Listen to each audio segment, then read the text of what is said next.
को आएछ यति बेला बेला बेला यति बेला यो 12 बजेको घाममा खोइ मान्छे पनि दिनभरि दियो आउँछ के खोज्न आएको जाऊ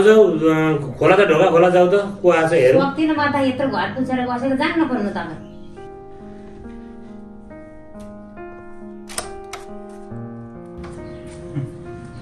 ओहो दाजु नमस्ते अनि सन्चै हुनुहुन्छ ए भाउजूलाई नमस्ते नमस्ते श्याम भाइ यहाँ आएर बस्नु कति कामले आउनु भयो किन हुनु नि भाउजू नभेटेको नि धेरै भएको थियो अनि यसो भेटघाट गरौँ कि भनेर आएको नि ल बस्नु के छ यहाँ बस्नु कुरा गरौँ श्याम भाइ अनि भाउजू सन्चै अनि तपाईँ त विदेश जाने भन्नु थियो त्यहाँदै घुमिरहनु भएको रहेछ त किन नजानु भएको श्याम भाइ किन हुनु नि भाउजू अब ऋण लिएको पैसा जति सबै लिएर बुढी भागिहाली कहाँ को नाटोसँग गई भन्ने सुनेको छु गाह्रो पर्यो हौ भाउजू कहाँ गयो थाहा छैन थाहा नै छैन नि कहाँ गई कहाँ पैसा सबै लिएर टाप बुढी गइन्जेल चाहिँ के हेरेर बस्नु भयो त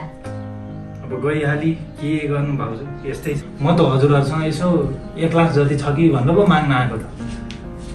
श्याम भाइ अहिले त छोरीहरूको बिहा गरेर एकदम 2-2वटा छोरीको बिहा गरेको एकदम कमाल भएकोसँग पैसा त सुक्को पनि छैन त बाबु अहिले त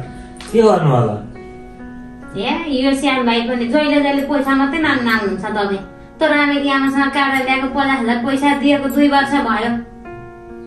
उहाँ ध्वासी बाख्रो बेचेर तिरेको ब्याज पैसा दिनु पर्दैन अझै माग्न आउनुहुन्छ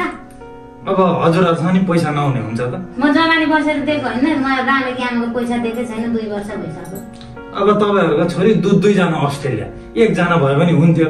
अब 2 जना अस्ट्रेलिया छोरी भएको मान्छेले यस्तो कुरा गरेको चाहिँ स्वायन है दाइ अस्ट्रेलियामा चाहिँ पैसाको रुख हुन्छ तपाईँ घुस तिरेर चाहिँ जानु नि विदेश गाउँ डुलेर पैसा माग्दै हिँड्नुपर्छ सधैँ अस्ट्रेलिया भएर के गर्नु उनीहरूको आफ्नो व्यवहार हुन्छ आफू सबैको आफ्नो आफ्नो हुन्छ उनीहरूबाट चाहिँ पैसा मागे गर्ने कुरो आउँदैन उनीहरूको समस्या हुन्छन् पढ्न गएको विद्यार्थी पैसा हुँदैन हरेक आफ्नो आफ्नो समस्या हुन्छ हप्तै पछि भाडा तिर्दाखेरि अस्ट्रेलियामा झन् गाह्रो हुन्छ पहिला हामी गएर आएको हुँदाखेरि पनि धेरै गाह्रो भएको हामीले देखेका थियौँ अनि बाबुजुको त नामै लक्ष्मी नाम भएको मान्छेले यस्तो कुराहरू चाहिँ अलिकति स्वाएन है बाबुजु लक्ष्मीको चाहिँ पैसाको बोट हुन्छ त यत्रो तन्देरी मान्छे जहिले पैसा माग्न जमानी बसेर ल्याएपछि ब्याज तिर्नु पर्दैन खोरको बाख्रो बेचेर ब्याज तिरेको अझै पैसै दिनु नाम चाहिँ लक्ष्मी अनि स्वर्ग मान्छे काम छैन श्याम भाइ तपाईँको जानु छैन पैसा नाम चाहिँ लक्ष्मी अनि काम चाहिँ यस्तो लक्ष्मी भएर के अन्त पैसा नभएपछि ल ठिकै छ नि त भाउजू अब छैन पैसा सैसा के नगर्नु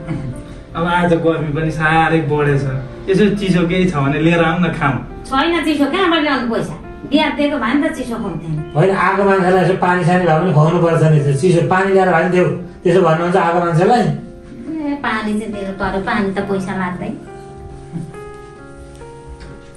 ठिकै छ नि त दाजु म चाहिँ अहिले लाग्छु बाबु अब अहिले समस्याहरू यस्तै छन् हाम्रो अब सबै अब पहिला पनि अब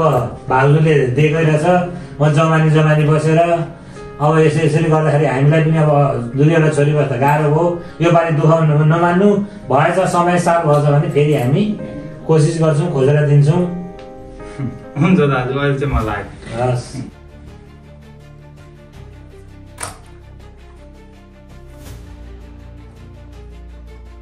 के गर्नु पैसा दिएर चाहिँ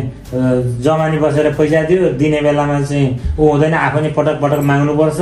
आफूमा माग्ने हुन्छ अब दिएर के गर्नु खोजेर आफूसँग पैसा हुँदैन जमानी बसेर दियो पुरै चाहिँ आफू माग्ने हुन्छ कोही फोन उठाउँदैनन् कोही चाहिँ ब्लक गरिदिन्छन् हुन्छ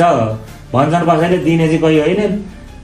के पैसा खोजी दिनु आफूसँग छ भने सरसापट चलाउनु पर्छ होइन भने अब चाहिँ खोजेर दिने काम नगरौँ हामीले पनि अब खोइ त श्याम भाइ जहिले पैसा माग्न आउँछ यस्तो भुज तिरेछ पैसा कमाउन जानु विदेश